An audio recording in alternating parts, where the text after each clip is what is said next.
Application को लेकर के थोड़ी डिस्कशंस हुई कि जो भी एक प्रोसीजर था, सबमिशंस थे, और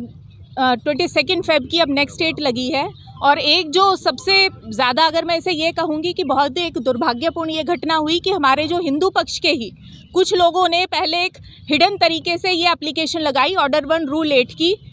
कि भगवान श्री कृष्ण लल्ला विराजमान मुस्लिम पक्ष के प्रतिनिधि बनना चाहते हैं।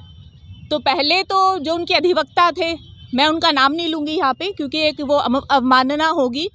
तो उन्होंने इस तरीके से चीज़ों को रखा कि पहले उन्होंने पिटिशनर्स के नाम ही नहीं बताए, फिर उन्होंने इस बात को प्रेस किया कि हम ऑर्डर 1 रूल 8 की कि यानी कि सभी जितने भी पक्षकार हैं और वो जिसका भी प्रतिनिधि करना चाहते हैं कि उनको to be sued and to be defend के राइट्स मिल जाएं। तो उस चीज़ को लेकर के हमने ये आपत्ति दिखाई कि आप पहले हमें ये बताइए कि आप जो पक्षकार हैं आपका क्या नाम है और आप किसके प्रतिनिधि हैं एज अ बेस्ट फ्रेंड। फिर बहुत ज़्यादा दबाव और कुछ बहुत ही ज़्यादा हॉट आर्ग्यूमेंट्स होने के बाद फिर हमने जब वहाँ पे प्रेशर क्रिएट किया अपने आर्ग्यूमेंट्स के द्वारा, तो हमें ये पता चला कि भगवान श्री कृष्ण लल्ला विराजमान के प्रतिनिधि बन करके कुछ अधिवक्ता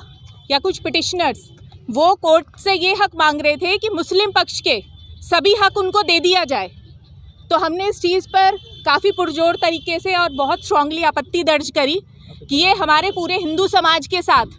अपमान है, धोखा है कि एक तरफ जहाँ पे इतने पक्षकार इतने सालों से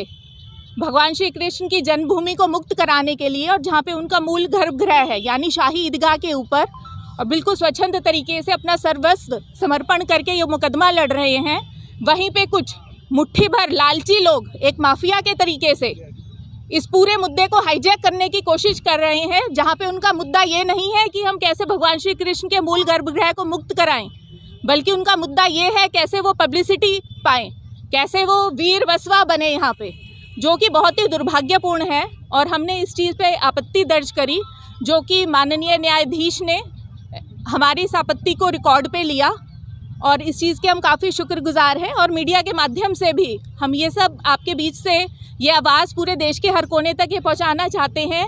कि लोग देखें और जो अच्छे एविडेंसेस हैं वो सब सामने आए और कौन किस रूप में चीज़ों को गुमराह कर रहा है एक हिंदुओं के भावनाओं के साथ, अपने ही मुट्ठी भर लोग। तो ये जो चीज़ें